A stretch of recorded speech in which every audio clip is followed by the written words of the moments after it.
We have 4 of the 7 members. Sorry, Rob, I should wait for you. That's okay. If you want to do your introduction here, Heather, I have the recording starting and I'll get the live stream up here in just a moment. Okay, thanks.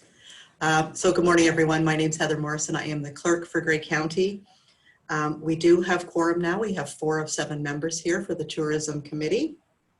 And with that, I will call the meeting to order. It is the first meeting of 2020. It's hard to believe at the end of October. It's been quite a year, as I'm sure everyone is feeling the same way. So the first thing we need to do is elect a chair and a vice chair for what I'm going to say is the remainder of 2020 and all of 2021. That just makes the most sense, I think. So with that, I will open up the floor for nominations for the chair of the Tourism Committee for the remainder of 2020 and 2021.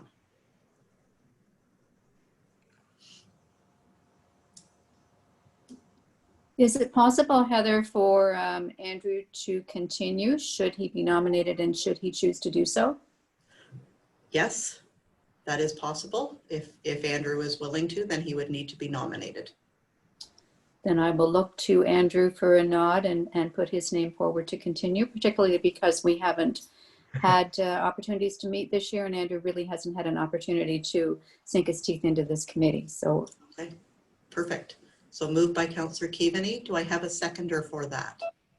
Councillor Carlton? Any other nominations for the chair? I would move nominations be closed. Thank you, Councillor Carlton. Andrew, I'm assuming with your nod, you're willing to take the chair for this year and next? Absolutely. Yeah, happy to. Thank you very much.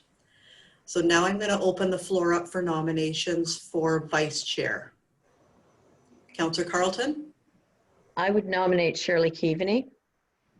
Okay, do I have a seconder? I'll second. Andrew, thank you. Any other nominations for vice chair? Seeing none, can I just have a mover to close nominations? Joel, thank you very much. Councillor Keaveney, are you willing to step in as vice chair? I'd be happy to work with Andrew and the team, yes. Thank you very much. Thank you, Sue. So with that, we have a chair and a vice chair. And Andrew, I will pass it over to you.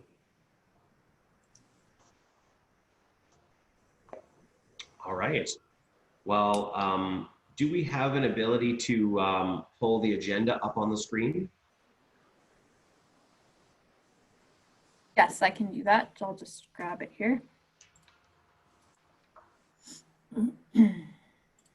And yeah, while that's happening, looking forward to working with everyone on this committee and happy to see us come back together again after what has been a very intense number of months for everyone. It's nice to get back to this important work. Hi, Allison.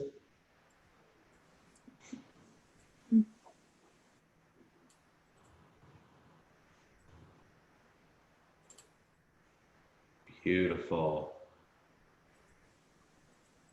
So I'm not sure if we want to, on agenda item number 3, declare a declaration of interest. I don't know if we have language to read that is typical of that.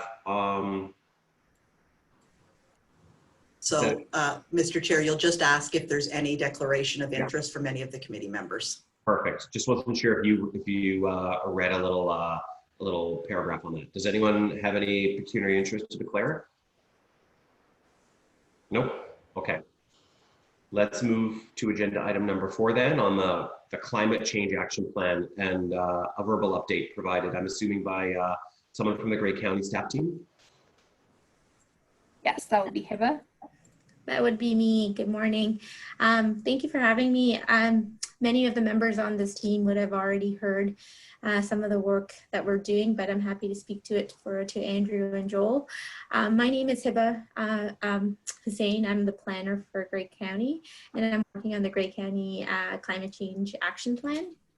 And the plan is essentially a climate change emissions plan focusing on mitigation for the region of, for the county, and then also for the Corporation of Gray.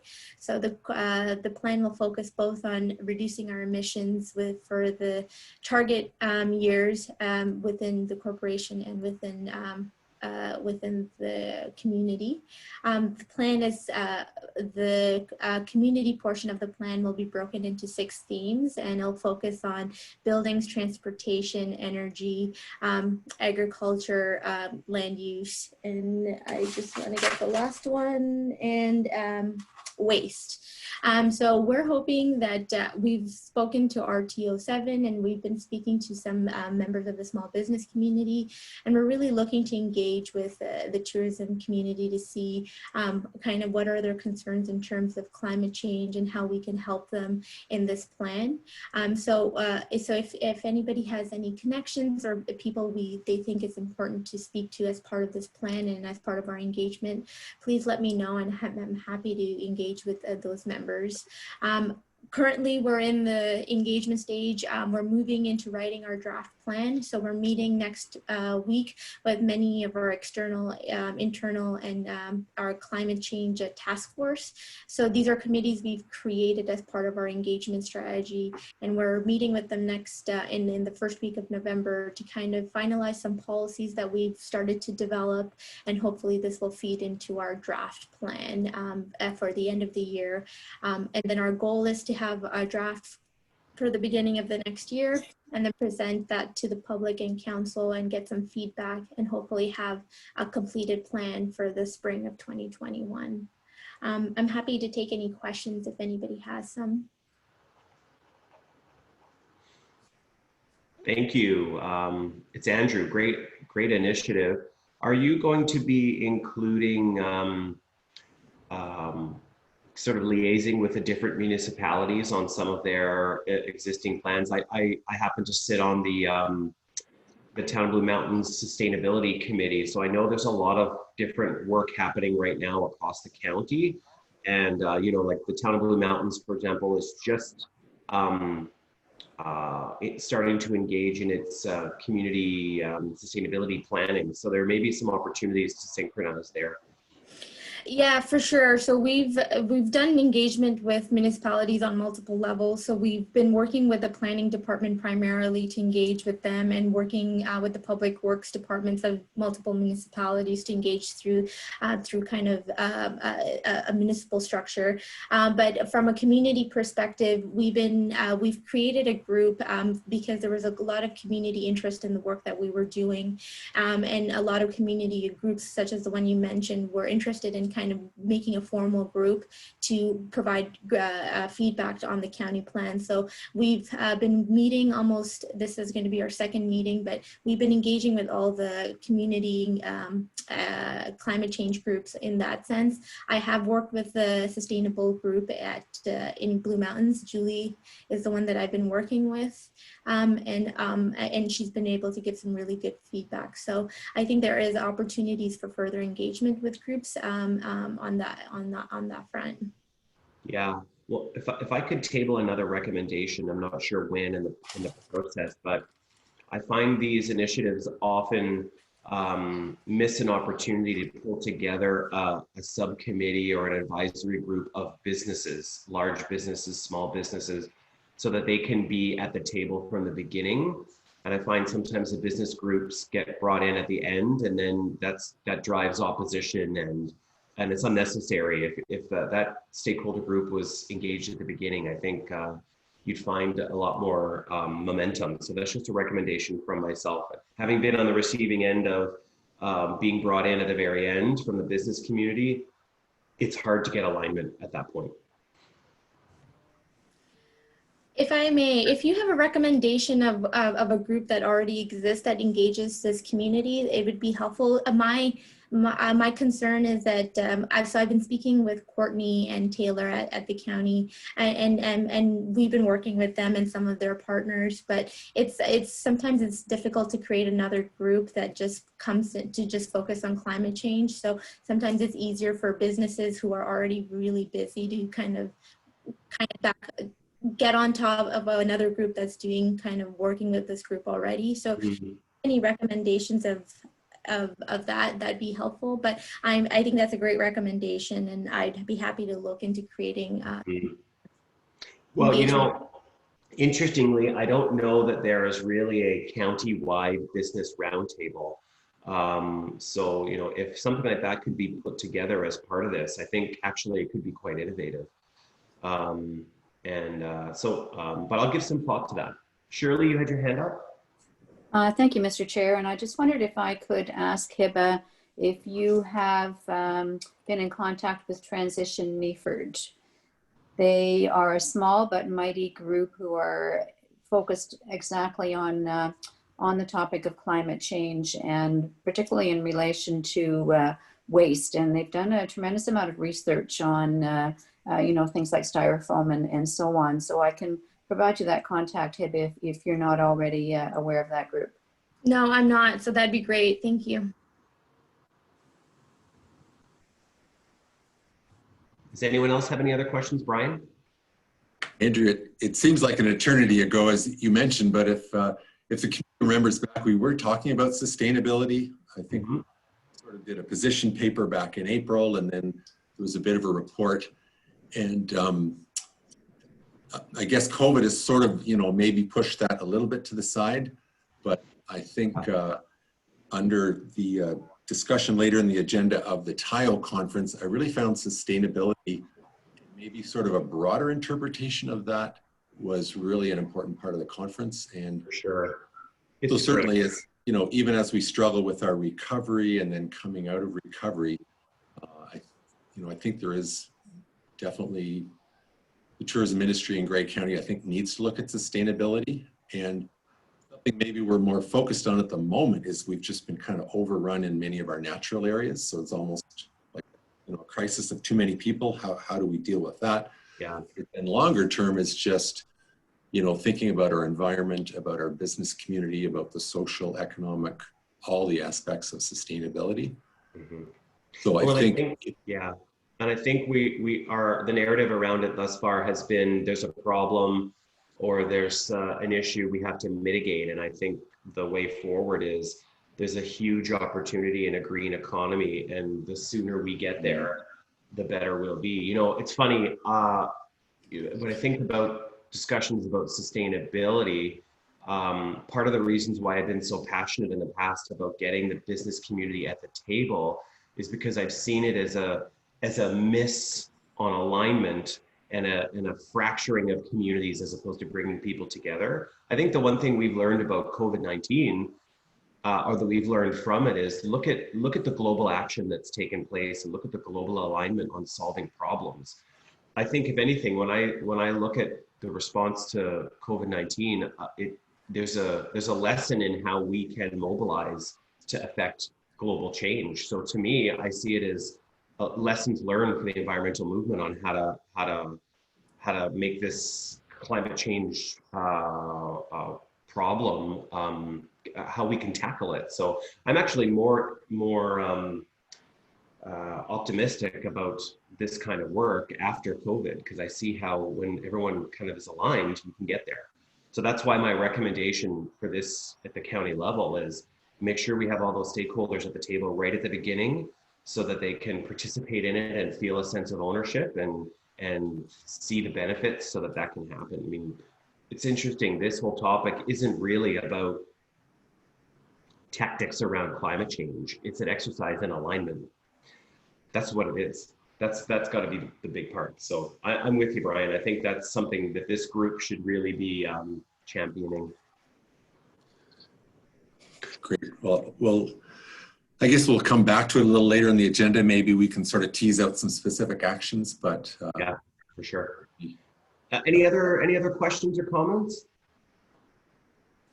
Nope. Okay, we'll move on to the next item on the agenda. There's a series of reports. So we'll bounce the microphone back to Brian and the team. Brian and Savannah.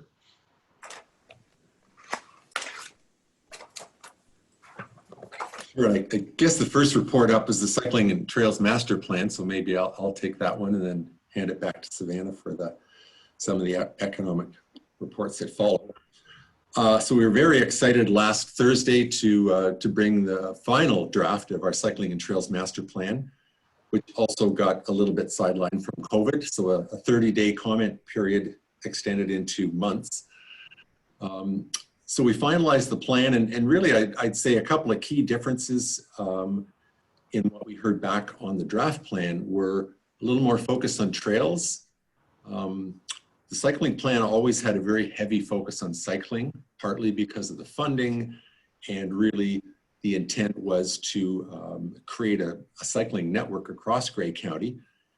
We included trails in the plan, but we didn't spend as much time and effort on them. So we got called out by, a couple of trail groups like the Bruce Trail and the Kolapur Wilderness Trails Association, and rightfully so. So the final plan really recognized the importance of trails and recommended that we move forward with 2 working groups, one for on-road cycling to work with county staff, but also municipalities on implementing the cycling network. And then we also created an off-road trails working group. And that again would work with, I think, all municipal partners, also all the main trail groups really in the county. And that's not just active transportation, but it would include ATVs, snowmobiles, everybody at the table. And really look at how we can leverage our trails, maybe bring them up to a higher standard, make sure they're all market ready. And again, it sort of comes back to all the incredible pressure that we've seen this past summer and even continue to see to this day, even through the fall. It's just been super busy at many of our natural areas. How do we accommodate those and get ready for welcoming folks to those? And then the report also, or the plan, had 23 recommendations, and we focused in on about 6 of those for immediate implementation by staff. So that is really looking at the network and at our capital plan for roads. So what's coming up, in next year's capital plan, paved shoulders. What signage could we start implementing, probably on our high priority cycling routes that we've identified. Looking at risk mitigation, liability, that was a huge issue. A lot of questions at the council table, both when we brought it first in February and then again last Thursday.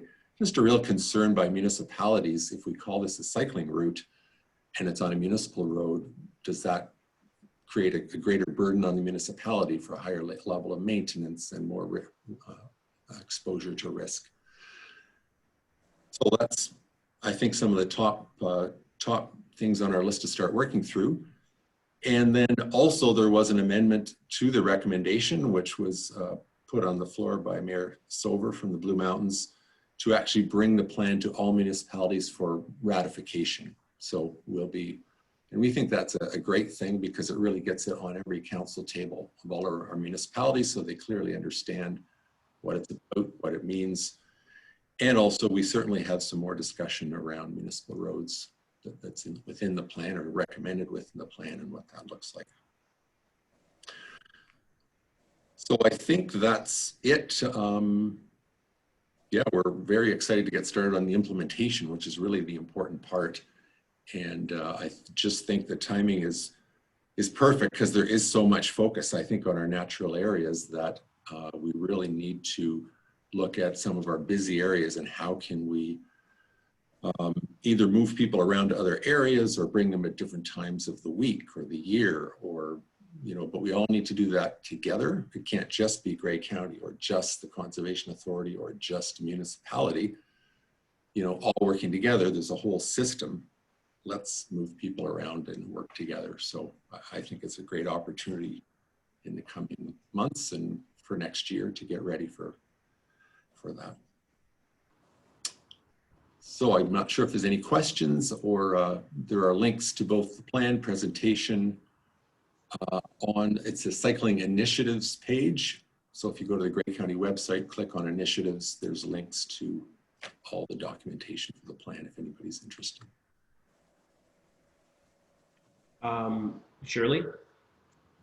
Sorry, Andrew, go ahead first if you wish to. No, you go ahead, please. I was just going to suggest through you, Mr. Chair, to Brian, and I know you've kind of touched on it, but the discussion that happened at our last County Council meeting in relation to our observance, and particularly in the Blue Mountains area, of additional traffic, and as a result of people not traveling and seasonal people now becoming full-time residents, and this sort of thing, and the impact that has on trails and cycling, and how you will recognize that as you move forward with the groups and making recommendations, perhaps to municipalities, of how we can accommodate this increased traffic. Yes, and sorry, Shirley, was that a question, how we plan to do that? It was kind of just a statement, but I Or thought you might statement, like yeah. to comment on it, Brian. Okay, absolutely. Well, I think it's something that's really been building over a couple of years. I think we saw up on the Bruce Peninsula how the Bruce Peninsula National Park kind of just blew up and was overrun. We've been seeing our local areas getting busier and busier over the last couple of years, and the Conservation Authority is probably one of our best guides as to volumes of people. So they've noticed along the Highway 6 and 10 corridors that come up into Grey County, that's where all the busy areas are. So Eugenia Falls, Spirit Rock at Wyerton, Inglis Falls, certainly they've seen volumes building and building. And this past summer, their best guess was a 50% increase, which is huge. So they think they went from around 200,000 folks at their properties to 300,000. So that's a massive increase. So, and they said, we're also seeing people at our quieter properties that we never used to see people at before. So that's at the conservation areas. We know the beaches, particularly in the Blue Mountains area, and some of the trails, I'm sure in Meaford and along the waterfront, they're just getting busier and busier. So I think we're almost at a crisis that we have to do something. And that's, so I think everybody wants to do it. It's just Grey County can be the group that could maybe bring all those parties to the table and talk about what are the problems, how can we address them, there's some best practices out there. And looking at technology, I think there's a lot of new apps and parking apps which can kind of control, you kind of get a sense of where the busy spots are, and you're gonna have to book your place, book your parking at Northwinds Beach, or book your, that kind of thing. So I guess in my mind, that's just what I'm thinking. It would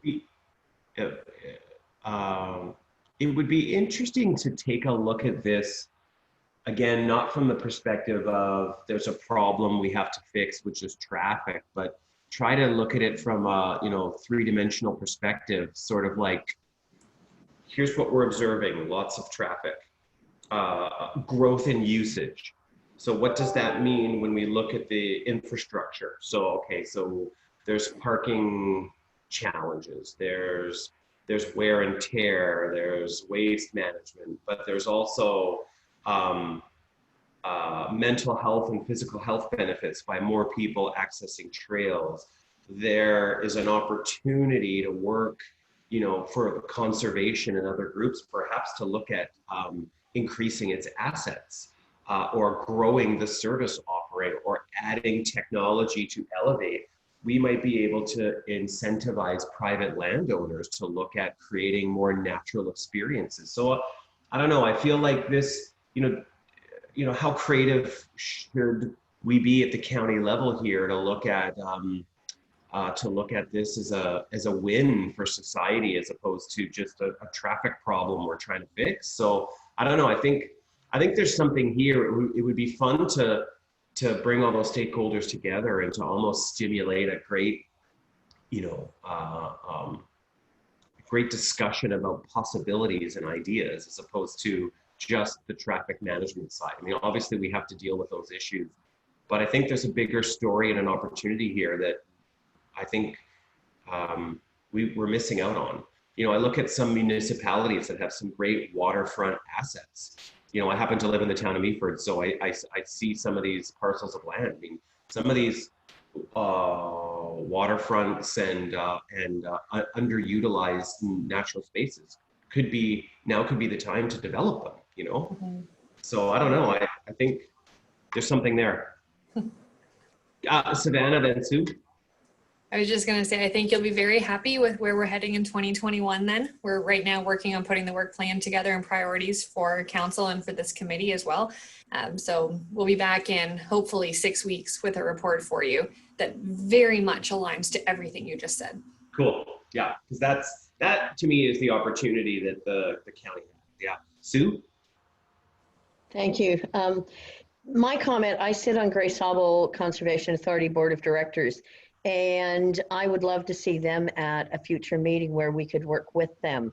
Yeah. One of the things they noticed this summer was that it seemed that people came up from the more urban areas heading for Wasaga Beach. It would be too full, so they would just start going west until they found a place where they could stay for the day. And I think that issue is going to be more prevalent next year as COVID continues and we don't have a vaccine. So yes, I agree. Let's promote some of these smaller areas for the tourists coming to the area. I think it'd be awesome. Yeah. It's funny for me because I look at it, I see that exact dynamic, and I also know what recovery is going to look like. So we have, Brian, we talked a lot about this at the TIO conference, but in 2 years when international travel opens back up, and people are very tired of traveling locally, they're going to go far and wide to travel and visit. So we have a short-term increase in usage, and it's an opportunity to show our best. And if we don't deliver on it in 2 years, it will be gone. So I think that the dynamics are really interesting in that it's a problem now, but if we don't give a good experience and solve some of these short-term pain points, it could be an even bigger problem down the track. So it's interesting to think about. Any other comments? Okay. Do we go to the next impact on Grey County businesses, Savannah? Yes, we can talk about these next 3 reports together if we want. We don't want to read everything. We just wanted to make sure that we shared with this group so that you had the information of all of the work that staff have been doing over the last couple months, especially with our economic development and tourism working group. We expanded that in the spring and brought both groups together, which made so much sense, especially now given what we're seeing and realizing that both economic development and tourism need to be at the table and everything. So that this is just to highlight what we've been up to over the last couple of months. And I know Brian and Allison and Heather are going to take you through some of the very specific projects. Because one of the things you'll notice in these reports is that we rejigged our departments and we rejigged our staff and we looked at, where are the expertise and put them together instead of by title and by department. And it's worked really, really well, where we've been able to accomplish a lot in not a lot of time with not a lot of money. But we've seen some significant growth and some really good potential. And that's where our 2021 plans are starting to come out of. So I just wanted to turn it over to Brian and Allison and Heather to talk about the very specific projects to give you that overview because they're in kind of 3 different buckets. So I will pass it right over. I don't know who wants to start. Maybe Heather. Comm seems to be our overarching everything this year. So maybe you can kick it off for us. Sure. Thanks, Savannah. Yeah, so as Savannah mentioned, I've been working in the communications department, which is managed by Rob Hatton, who's our communications manager. So there's a few of us working day, and I don't want to say night, but sometimes it is just trying to, like Savannah said, be the communicators on everything that's happening right now, both to our residents and to the visitors that are coming here. And we leave it up to Allison and Brian on the economic development and recovery team to talk to the businesses. So we've been busy responding to a lot of questions coming in, both by email and phone call from both residents and locals. Just in the beginning, it was more of an emergency communications type of platform, letting people know what's open, what's closed, what they can do and can't do in terms of both outdoor activity and visiting businesses and eating at restaurants. So we had a lot of provincial regulations to make sure everyone was aware of, as well as local regulations. So that kept us busy. And from that came the need for the outdoor activity map, which I think Brian and Allison will talk about as well. But we developed an outdoor activity map, which hopefully you're all familiar with, just letting people know where there were some overcrowding in some busy places throughout Grey County, trying to spread people around, like Sue mentioned, to some of the smaller areas. So when we were hearing on the ground that Hoggs Falls and Eugenia Falls were really busy, where else can they go quickly and have a similar hiking experience? So updating that information as well. And then we moved sort of into the Rediscover Grey campaign, which I think Allison will probably speak more to. The resiliency team developed it, and the communications team then helped get the word out through social media and radio and our website to Rediscover Grey, which was what the campaign was called.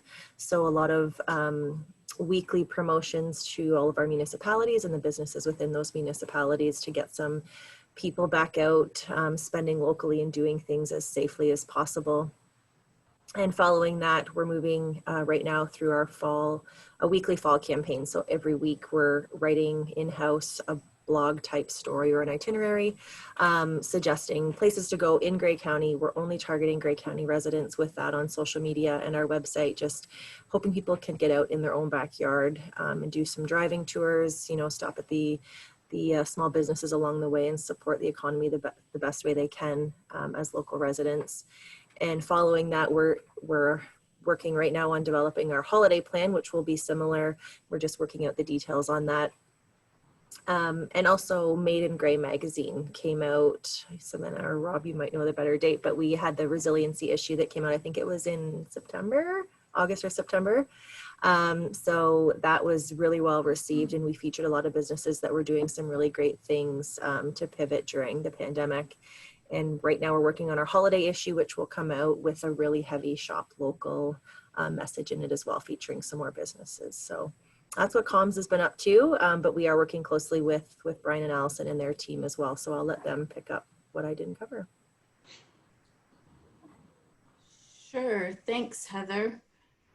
So as Heather mentioned, the Rediscover campaign and the outdoor activity map were key components of our economic recovery plan. But before I get into that, I just want to highlight some other economic recovery supports that we provided to our businesses. Savannah will be speaking to some of the BEC specific activities, but some of the other activities that we rolled out included the creation of a business hotline, which was an actual phone number and email that businesses could call into with their COVID-19 related questions. And this has been supported by webinars and a Q&A opportunity for businesses to speak directly to our Grey Bruce medical officer, Dr. Ian Ara. So that was quite well received.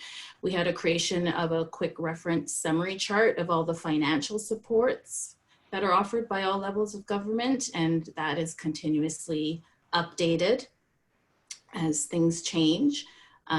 Several all sector business impact surveys have been conducted through the economic recovery team, April, May, and most recently in October. We had the creation of a COVID-19 business resource page, which was a one-stop shop where all Grey County businesses can basically just access up-to-date information on everything they needed to know, or need to know, I should say, re-COVID. I'm speaking in the past, but it is also in the present. It's just that we were hit the ground running since March. So these things, many of them were implemented back in March, but they still are ongoing, and we're constantly updating as protocols change. We had the creation of a business toolkit, which included a business resource postcard, an online open for business toolkit that we could regularly update as the new regulations came up, and also reopening window decals that we were able to uniquely brand for each of our 9 communities and have those distributed out to businesses across Grey County.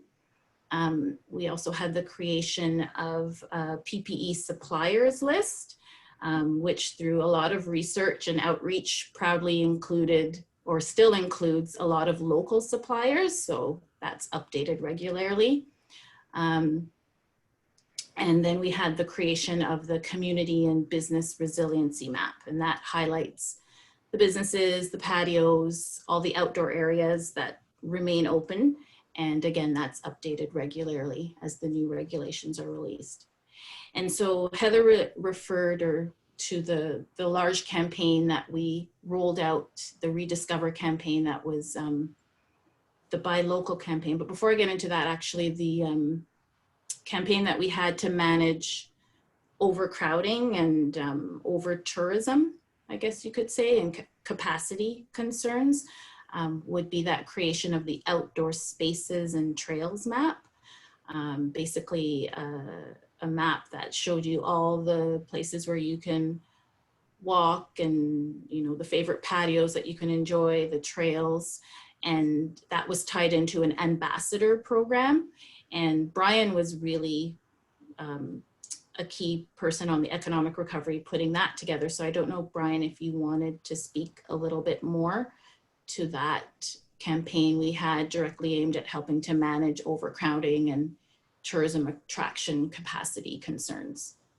Sure, I can do that. And ironically, this was the one summer we for the first time as committee members, we said we're not going to have students this summer, and it was almost providential because we, you know, there weren't too many students to be have, but there was this super need for, you know, our outdoor areas were just getting overrun. So we redeployed staff. So most of us staff plus Grey Root staff went out mostly on weekends to our busy areas. And that was really, really interesting. Spending a couple of days at Hogs Falls, talking to everybody who's there. Where are you from? What are you doing? How'd you hear about it? What are you here to do? And just kind of getting a sense of how people are using our natural areas was really, really good information. So we did that over most of the summer, and just basically we're there to remind people about physical distancing. You know, do you have a mask if you know, can't physical distance on the trails? And also directing them to the map that Allison just mentioned. And we also did up some signage, which the QR code is back. Who would have known? So we have signage that, again, reminds people of just protocols on the trail, but drives them back to that activities map so that if it's too busy and they're feeling uncomfortable where they are, they could find an alternate trail nearby to go to. So we did that over most of the summer, and also there's some social media push just on, again, good trail protocols and maintaining distance, all that good stuff. So, and yeah, I guess I'll hand it back to you, Allison. Maybe just with a footnote on the, we got a lovely shout out yesterday from Heather Lalonde of EDCO at the Ontario Tourism Summit. She specifically named our Rediscover Grey videos, the series that we had done for Shop Local. So that was a really nice touch, you know, to be recognized across Ontario for that. So absolutely. And in addition to the Shop Local campaign, we were also able to put together a video featuring over 30 local Grey County businesses, highlighting how they had made that pivot to provide their services in a safe way. So almost like a thank you to our tourism industry partners. And we were able to create that video as well. And then I guess finally, in terms of the economic recovery activities, was this Rediscover campaign, which is essentially a buy local, support local campaign that just encouraged Grey County residents to, you know, become tourists in their own backyard. It started off in the summer, and we plan to, and into the fall, and then we plan to extend it into the holiday season and further on into the winter. And it really just asks people to, you know, explore, rediscover, and spend money locally in a safe way. So over the summer, what we did is each week we featured one of our 9 municipalities over a 9-week period with a contest that was promoted through radio advertising and boosted content on our social media channels. And the comms team, I don't know if Heather wants to speak more to that. I don't know if we want to go into more detail on that, but that's an overview, a high-end overview of what it was. It's for the Shop Local Rediscover Gray campaign. So that in a nutshell are some of the many activities that we have undertaken through economic recovery. If I've missed anything, please, Brian, if you want to hop in and highlight if I've missed, or Savannah, if you want to highlight anything. And I know Savannah will be speaking to some of the Business Enterprise Center activities that we have, because we've done a lot of work there as well. Yes, Business Enterprise Center.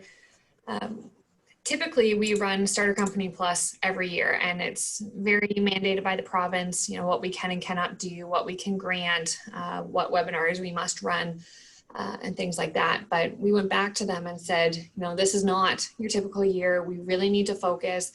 We have a tough time supporting new businesses with grants if we can't support our current businesses to help them through this phase. So the province did give us the ability to turn our effort to look at businesses who are 1 to 5 years old and provide them with grants. So we ended up, between the money from the province and the reallocation there, and then county council matching it, we granted $2,500 to 45 different businesses who were in that 1 to 5 year period, and also provided them with a handful of very particular webinars, not your typical, but that's where we had Dr. Era came and spoke with businesses directly, because there were so many questions, and we thought, you know what, let's bring the source right to the businesses and give them the opportunity to ask the questions directly. So that was a type of webinar that was hosted. And then we also provided businesses with the opportunity to have one-on-one advisorship, where we would pay the fee of whichever advisor or mentor they chose. And they could have a 2-hour sit down to really dig into an area that they felt they needed the most assistance with.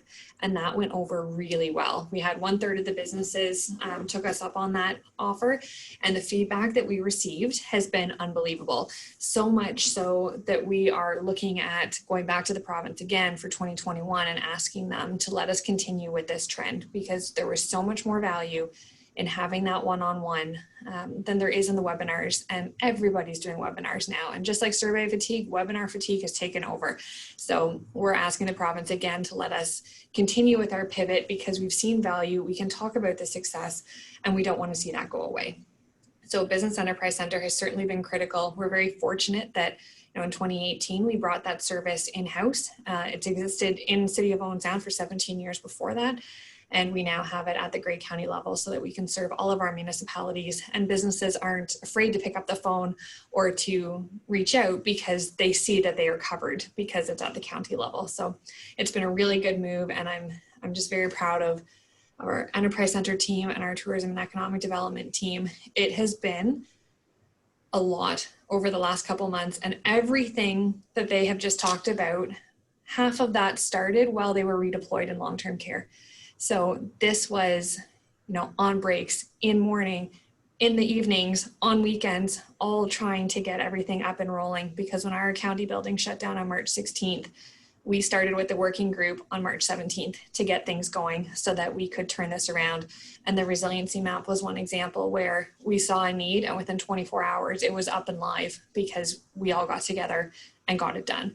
So I really want to recognize that this is just a phenomenal group, and what we've been able to accomplish collectively for our businesses by listening to them and changing. We threw our work plan out, and if you economic development tourism, that's really hard to do when you've spent so much time trying to plan and really think about strategically, where are we going to go? And then waking up one morning and having to basically shove it to the side and start from scratch. But we're getting really good at that now. So I really want to recognize the team. And there's also a new face on this call for you, Kim Trombley. She's our admin assistant who has joined our department right in the middle of a pandemic. So that was a really interesting time to get caught up, but I just wanted to make sure she was here today so that you could all put faces to names, so that if you do hear from Kim, because she does a lot of communicating on behalf of us, that you would know who she is. So just wanted to make sure that she got to meet this group and that you got to meet her, because you'll see lots more of her. Great. And, you know, just from my seat, a big congrats to the team at at Grey County, because your efforts were felt and the impact was real in the communities. So much appreciated. The forums to be able to share your participation, that resiliency map that you talked about, so many resources were a big help. So kudos to everyone. I have a question, a follow-up question, and it kind of relates to what do you foresee in the next 6 to 12 months, and that. So we know that there was a big pivot at the county level in terms of the tourism marketing focus. You were doing more shop local, local travel within the county, and not a lot of out of market or no out of market marketing for all the obvious reasons. And just wondering where that, how do you see that evolving over the next 6 to 12 months? Do you see a point in time where the Grey County tourism efforts might be looking at out of market again, and how can the county collaborate with those economic interests that are dependent on out of market visitation throughout the pandemic? Yeah, absolutely. So you're right. We did no out of marketing at all in the last almost 8 months. Everything has been very in-house, and we do want to continue that hyper-local. We heard lots of that at Tayo, and shop your block and keeping that really, really close to home. So that will continue, but we also, from having conversations with Blue Mountain Village Association and RTO7 and others, understanding as we move into winter, the concern is even greater about our outdoor capacities and what's going to happen. We really are the only location for people to come. Because they can't leave. So we did bring that to the emergency control group, and we did get their blessing to look at out of market messaging so that we can start that this winter. And it goes back to what you said before, Andrew, when we know people are just showing up, how do we get to them before that? So Exactly. It's definitely a direction that we are heading. We actually have a meeting this afternoon with planning, economic development, tourism, and transportation to talk about that. Because we know, parking on sides of roads has been a concern all year. What happens when we have whiteouts and snowplows and snowbanks to contend with as well, and likely no winter tires on vehicles coming this way. So we're looking at those proactively, knowing that we've got quite a bit of work ahead of us, but absolutely shifting the focus back so that part of it is out of market messaging, but only doing that with those larger groups, because it makes no sense for us to try and guess at what that message needs to be on our own. Purely with consultation and with our neighbors, but still keeping that local, because it's worked really well. And a lot of friends and family who are coming are getting the message because of that local piece. So for sure. Yeah, and visitors are have access to it in a self-serve sort of way. So it does play that role. But yeah, definitely alignment on the messaging and support. This winter, we need to be communicating that message to folks to plan ahead and to have visit plans in place, and so that people don't just arrive unplanned, because that is where we'll run into challenges. Mm-hmm. And so that's good. That's a good change from the emergency control group for winter. Mm-hmm. Yeah, very positive. Looking forward to that. Do you have any insights to share on the pandemic's progress in the county? So where we fare compared to other regions, what the outlook is, anything like that? Nothing that would be outside of what you already see and hear in media. Dr. Aaron and Grey Bruce Health Unit have done a phenomenal job of communicating and keeping us all in the know. So I feel very positive about what our outlook looks like here, because we really truly are working together as a community to do everything we possibly can to ourselves and one another. So, I'm not seeing anything from Dr. Era that is overly alarming, but he's been very consistent and wanting to make sure that what we do here is what's happening elsewhere and vice versa, so that we don't have that difference and become attractive or not attractive and or another. We're looking at or we're experiencing and working closely with the Grey Bruce Public Health, who have been amazing, but we're looking at a bunch of different scenarios relating to winter. Little things like, how do we manage people entering establishments wearing gloves as it relates to hand sanitizing? How are businesses dealing with things like coat check? Is that even permissible? So there are a lot of winter things that we're all just starting to think about. So hopefully, you know, that might be one of the things that we bring forward as a recommendation, is figuring out how we can work with public health to scenario plan ahead.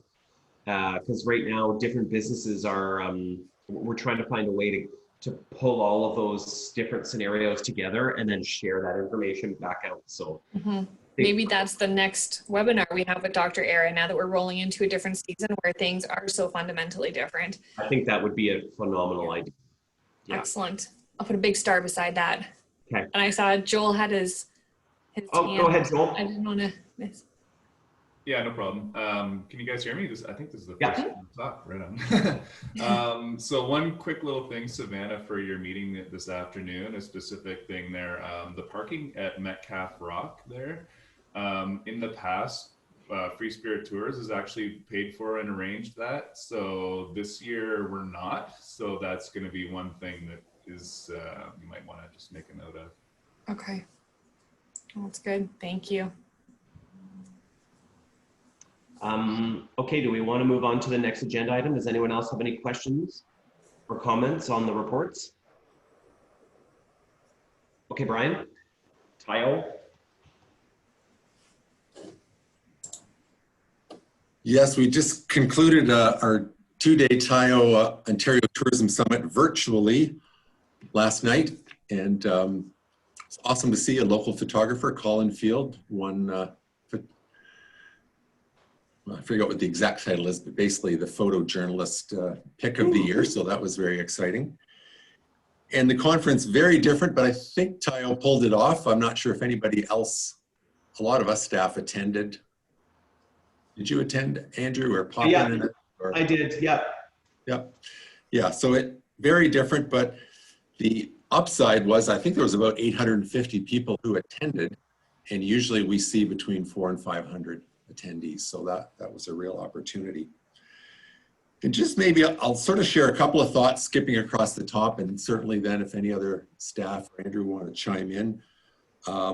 Our minister opened the conference and closed it. So I thought that was really interesting. And she is always very inspirational. She challenged us, you know, to think about what does success look like, to think incrementally in 18 months out, 3 years out, and then 5 years out. And I think her big message is nothing new, really. We're thinking hyper-local probably for the next year. I think the hope is that we replace, you know, all the money that comes in from people from outside Ontario and outside Canada with, you know, more people spending their money locally because they're not leaving our area. So that is a tall order because I don't think the math really adds up. So we're just trying to, you know, do it as best we can with our very local market. Certainly she talked about reconnecting Ontarians first, then maybe 18 months down the road, Canadians, and eventually the world coming back to us. And how to restore confidence with consumers. That was a big theme, I think, that we heard a lot of ideas around. That is so important. Because even if we're welcoming and we want to bring people up to Grey County, you know, will they come? Do they feel comfortable coming? And when they get here, are they comfortable in our businesses? One of the best sessions I thought was Don Cleary from Marriott Hotels talked about sustainability. And unfortunately, we had a fire alarm right in the middle of his presentation. But I think, Andrew, he really talked about exactly what you were talking about, is not just a focus on one pillar of sustainability, but they approach it from a 360 degree, doing good in every direction. So we really had 4 pillars: nurture our world, which is, I think, looking after the natural environment, welcoming and advancing all human rights. They operate around the world, so they're thinking, you know, they're very much working with local communities. Maybe here in Grey County, we might think more about diversity and inclusivity and how can we make sure we're welcoming to all of our potential customers and guests. Sustaining responsible operations. So sort of, you know, your operation, is it environmentally friendly? Are there ways you could cut down on waste or use of electricity, whatever. And then empowering through opportunity. And maybe that's that opportunity lens of just, you know, what does opportunity look like? And really he talked about, you know, attracting a workforce, and often our younger workers, our millennials and Gen Xers are more attracted to employers that they see as environmentally and socially sustainable. So that being that kind of employer helps attract a workforce. So those are kind of big picture ideas. Maybe we can think through how does that apply to Grey County. And a couple of quotes: tourism is not nice to have, but a must have. That was Rocco Rossi of the Ontario Chamber of Commerce. And there is no replacement for travel. It's inevitable that tourism will recover. That was Scott Beck from Tourism Toronto. And interesting, because Scott even talked about some of the things we just talked about, like how comfortable are you welcoming people from away to your destination? In Grey County, we think of maybe people from the GTA. Well, Scott was talking about Toronto. How comfortable are they welcoming people from around the world back to Toronto and balancing that with the economic needs and the needs of business to survive? But he's absolutely certain travel will be back. It's just a question of when. And then Lisa McLeod closed out the conference. She'll be revealing her 5-year plan for tourism tomorrow at noon. And she gave us a few little hints. She threw out, I think, a few buckets. Culinary, she mentioned, natural areas, playhouses, I think, performing arts, music, and history. So I would assume they are thinking about strategies around those buckets and around hyper-local, and maybe how the ministry can help, you know, lead recovery through some strategies in those buckets. So those were just sort of a few top notes I picked out. And certainly if any other staff or any other members have thoughts. Resiliency, I guess, you know, it's an overused word, but that seemed to be the underlying theme. Mm-hmm.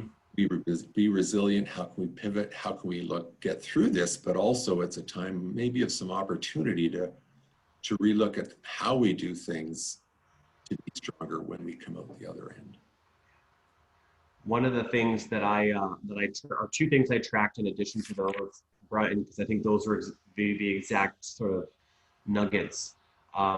One was around the rebound will more likely be tied to rapid testing versus vaccines. So how rapid testing can be deployed. And so it sounds to me like a lot of the like global and national, international bodies that are working on recovery are really focusing on that and trying to find infrastructure for it. At least that's what I heard. And then the other one that I thought was neat that came up on one of the panels was about different municipalities understanding that tourism drives economic development from the perspective of international or out-of-market investment, and how that link can be better optimized and grown. So again, you know, when I think back to what we were talking about the conservation areas, like here we have this influx of people coming to the area. There's an opportunity to capture those individuals and to promote our other economic growth opportunities. So that really stood out to me. Yeah, excellent.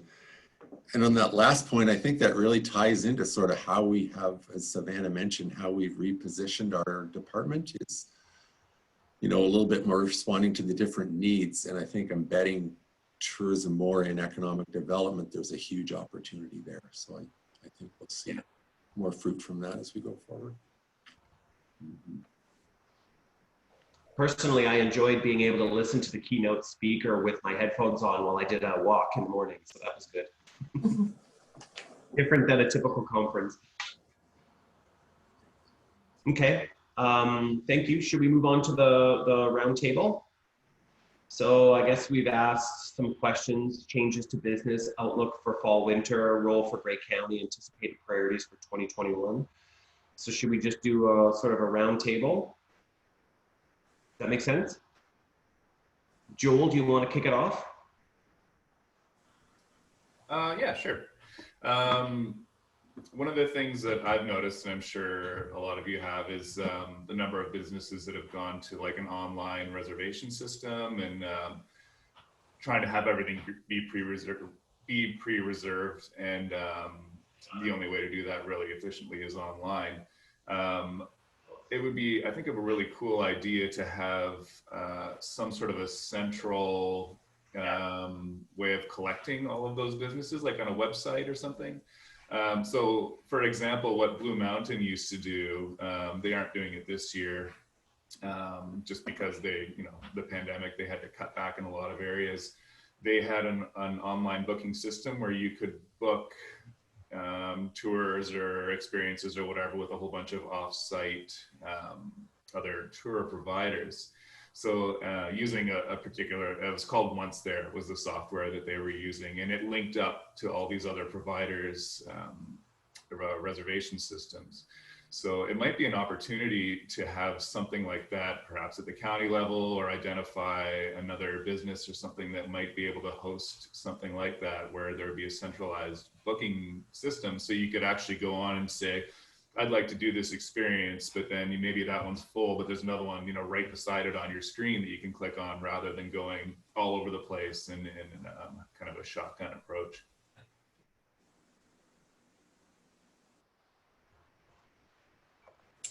Putting a star beside that too. Thank you. Yeah, and if you want more details about specifically, like, I know the program that we're using and the program that Blue Mountain used, and it wasn't cheap. I do happen to know how much they spent on it, but there was, it was definitely really beneficial as for, to getting people to spread around outside of the resort there. So, and Andrew's probably aware of it as well, I think. Yeah, very, very important to do.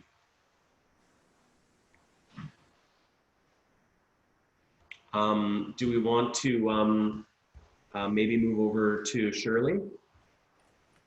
Sure. Thanks very much, Mr. Chair. And I appreciate your comments, Joel. I think that's a great idea, and it may kind of help some of what I'm thinking about for Meaford. So I'll kind of speak to what's happening locally, if I may. We talk about all this additional traffic coming to the area, which is wonderful, but it's still not really stopping in downtown Meaford, and recognizing that through COVID, we've lost a number of our downtown shops. And what I assume that there are empty storefronts in most all of our lower tiers, and what can we do at the county level to help help communities, I think, understand what types of businesses can be successful on a main street now that, there's been such a push to online shopping, and people have become comfortable acquiring their needs in that way. And I know that we have the wonderful student group working on a project that's similar to that, but not really inclusive of how we can help our downtowns. And I'm thinking, Savannah, and I don't know if we can take it to a county level or not, but we did have a Renew Meaford program where, the matchup with an entrepreneur and a business owner to acquire a really inexpensive rent for a period of time to see if they can get on their feet. So I didn't know if we might consider anything like that at a county level program. And just to share quickly, in Meaford, we just met yesterday, and one of our restaurants is looking at a delivery program because we don't have that option in our community. It's going to be called Are You Hungry? Offering delivery, which may help some of our restaurants pivot with the patios closing down. So that's a bit of an initiative through our recovery task force that has had considerable success. So I'll just ask you, Savannah, perhaps to comment on the suggestion of Renew Grey County to help our downtowns. Mm-hmm. It's definitely not something we've looked at this point. One of the things that I think that we can do, especially through the Enterprise Center, because a lot of the interest that they're seeing right now has an interest in being downtown, which is really cool and not what we expected. I've had a couple of conversations with Courtney, and she keeps thinking we're going to get more online interest, but people want to be downtown. So it's almost, OMAFRA used to have a tool that we would do through some of the community improvement planning processes, and it was a business mix analysis to figure out what you have, what you're missing, what would really make sense in a downtown core. So I will talk to Cheryl about that and talk to Business Enterprise Center as well and see what opportunities there are. And then I'll take a look at the Renew programs again. I know some have gone over really well, some have had a lot of difficulties and troubles. So let me do some research on that and we'll get back to the group. I appreciate that, Savannah. Thank you. And I'd be interested in hearing any follow-up on the business mix analysis potential for us at Meaford. Absolutely. Shirley, did you, I don't know, the town of Blue Mountains brought in a consultant and they did a retail gap analysis study. It was really interesting. And I can forward, or Savannah, I don't know if you have a copy, but I can get one to you and then perhaps you can share it with this committee. I think it's worthy of a review. It was pretty interesting, the way it identified where some of the gaps are. I felt that one of the challenges with the survey is it kind of missed the visitor economy a little bit, but nevertheless, it was a really good example. You know, I remember when I looked at, we used to survey our Blue Mountain Village homeowners who come quite often, and one of the reasons they went to Meaford was Meaford Factory Outlet. That always popped up in one of our. That was a destination. So which surprised me, but so I think the mix and the changes I think can't be underestimated.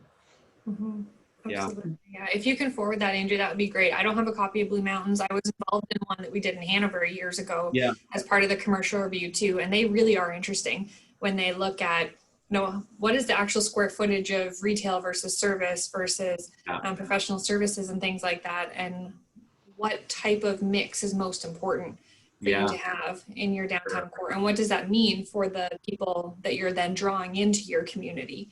Exactly. And I think, especially when you have a neighboring municipality who's done that work, I mean, there's insights that can inform a strategy. Absolutely. Reviewing it. Yeah. But that is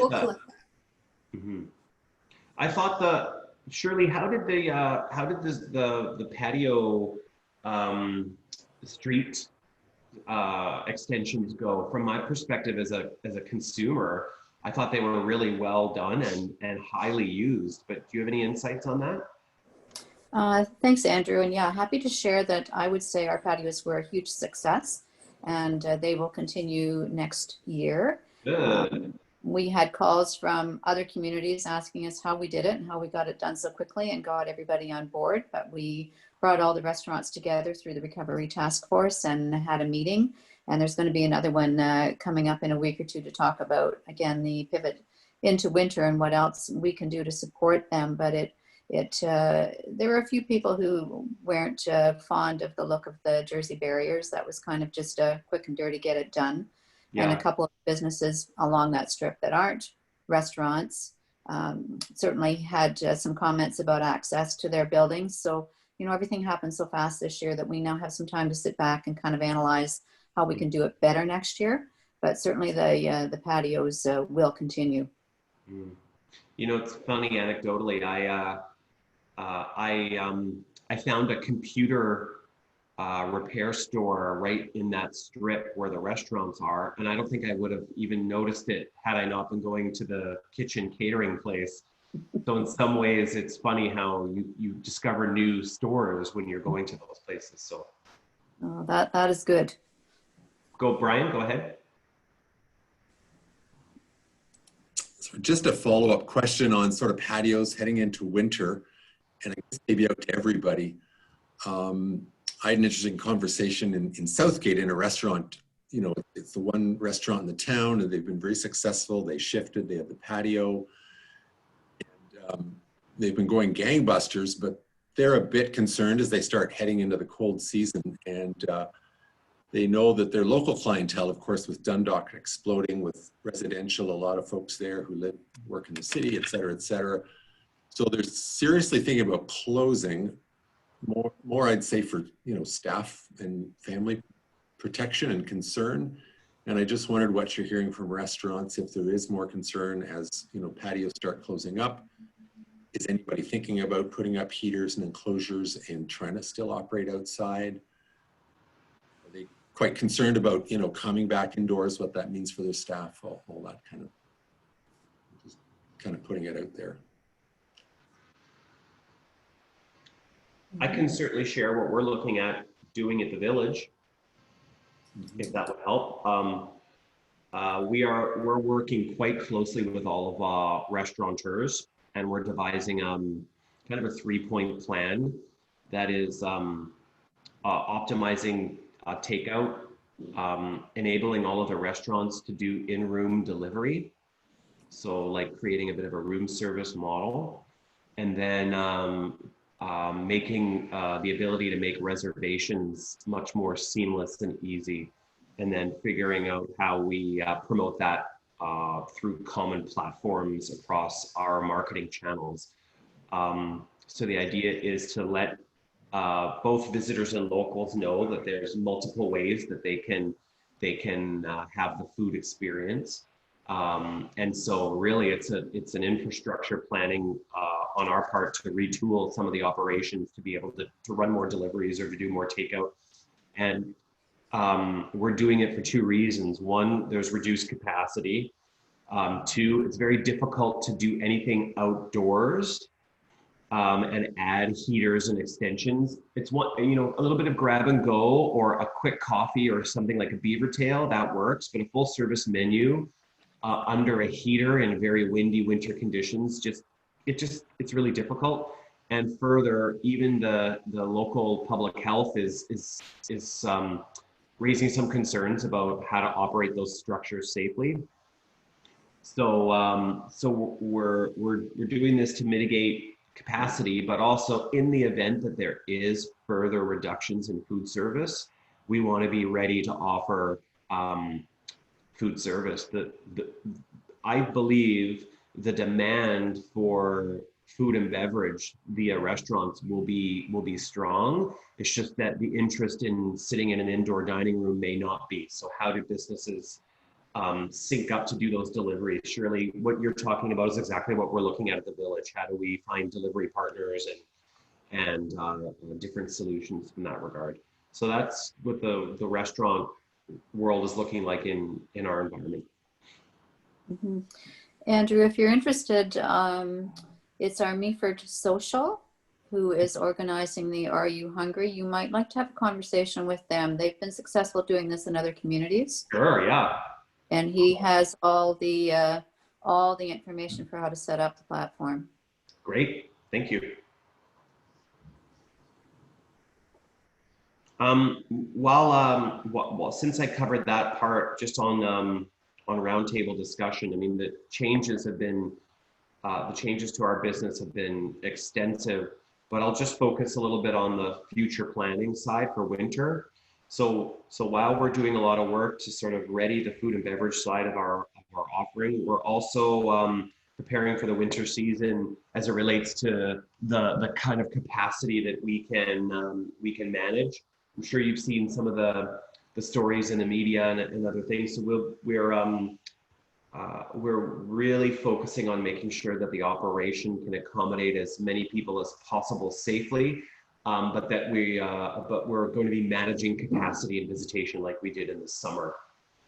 So what that means for us in the Village environment is making sure that we are, you know, we aren't hosting events. We're not doing any of that type of programming, but we are focusing heavily on decor, ambiance, and sort of traffic management and flow, and facilitating the guests or visitors' path to purchase, so to speak, and path to experience. So we'll be investing in things like more racks for gear, more outdoor warming stations, a valet in the village plaza for skiers and snowboarders to leave their gear. So really facilitating an easier navigation throughout the village, because indoor space is going to be a premium. So we have to make the outdoor environment as comfortable as possible. So that's really what our focus will be in the village going forward for the season. And anticipated priorities for 2021 and the role of the Grey County. I think for us, it's really about just maintaining this strong connected network for information sharing. I think that's what is going to be really critical for us as we head into 2021. Stu, do you want to provide us with some updates? Yes, thank you, Mr. Chair. 3 items I'd like to comment on. One of them being that OMAFRA, the business mix analysis. Many, many years ago, when I was involved with the Owen Sound DIA, we made use of that business mix analysis. And it was a really interesting tool to find out just what we were missing. So I think bookstores is something that popped up at that time. So it can give a lot of information.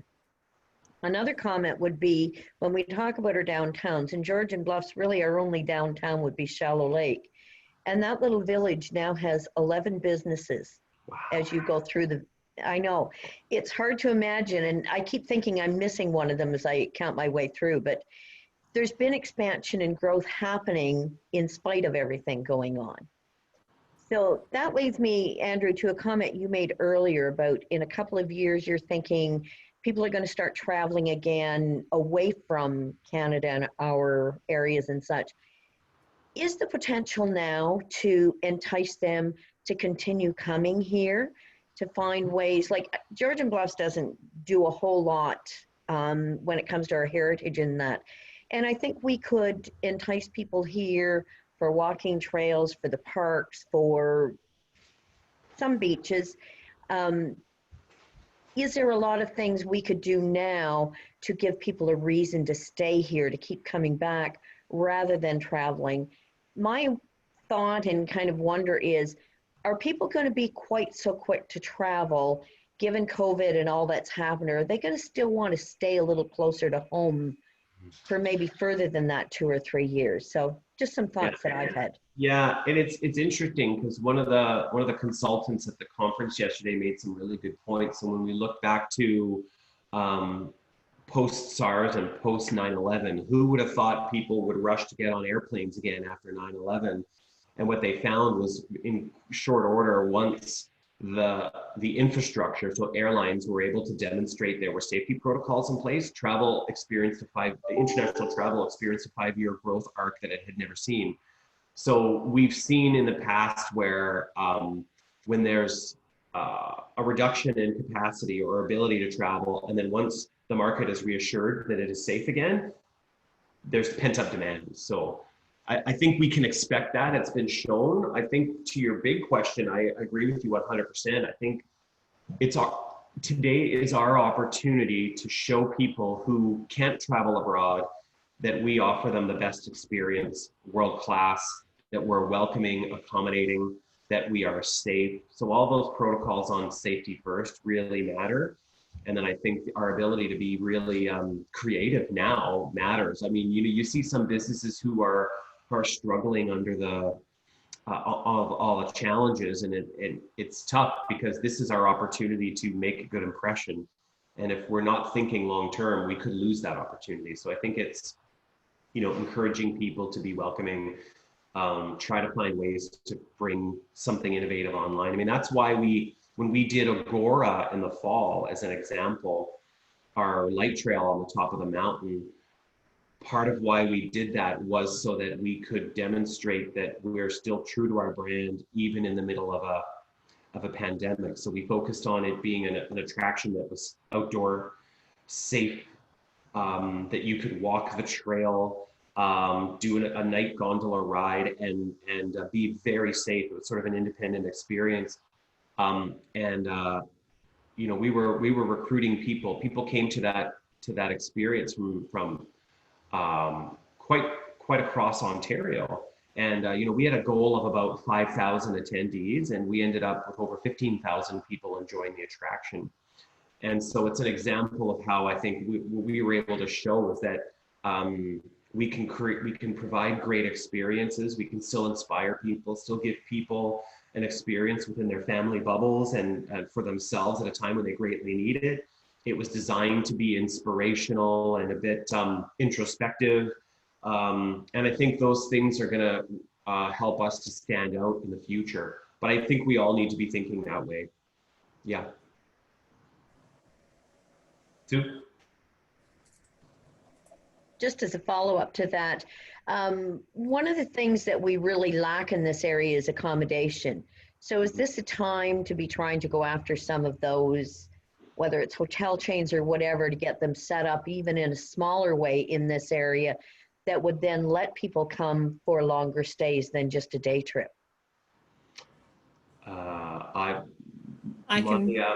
My gut reaction, then I'll bounce it to others, is yeah, I think it's always good to have some accommodation strategy, whether that's through hotels or in smaller markets, sharing economy platforms.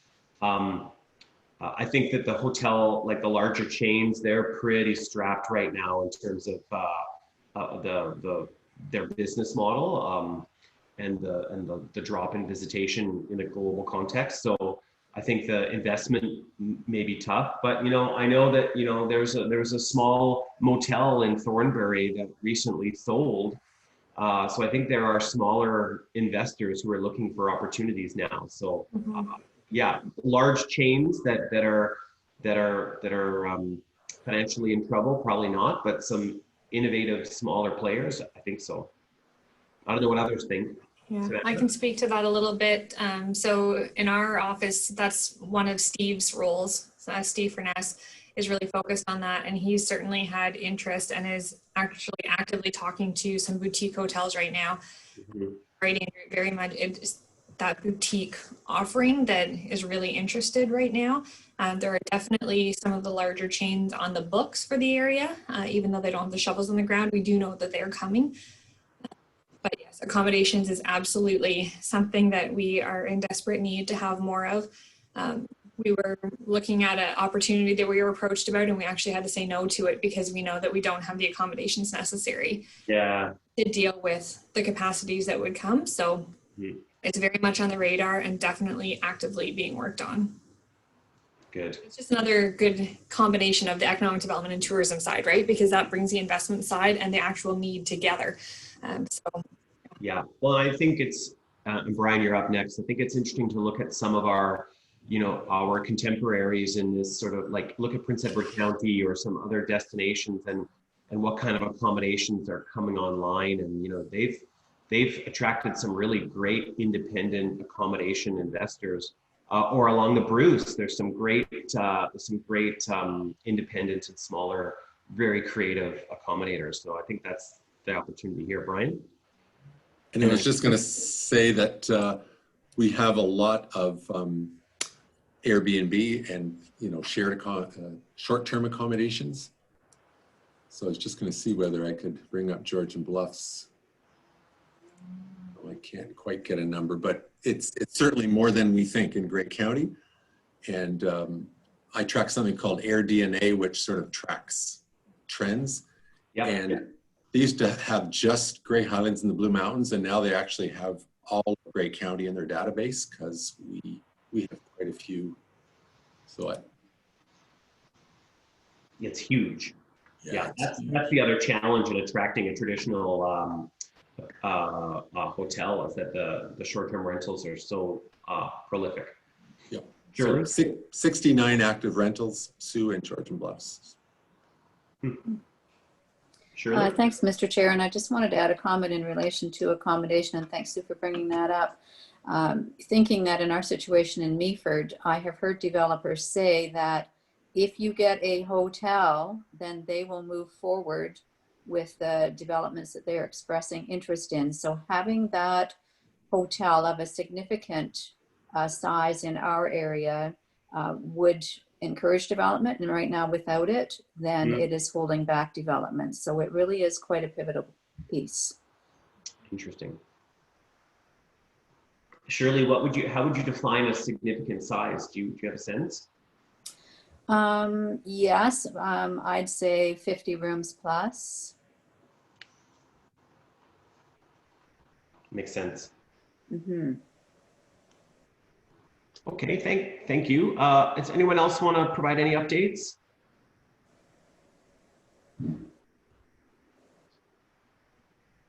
Have I missed anyone?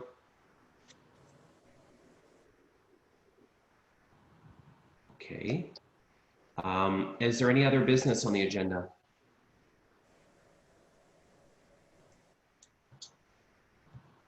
Nope. Next meeting date? We are, one of the ones that we're hoping for is December 15th, and we'd like to do it jointly with the Economic Development and Planning Committee, if that was something that you would be interested in.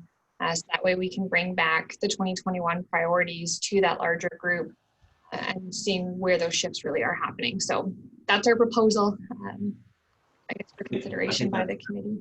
I think that's great. I would support that. So you're saying, Savannah, through you, Mr. Chair, that the Economic Development Committee and the Tourism Committee would meet at the same time? Yes, That's as why I have one that big in my joint com- group. Yeah. Okay.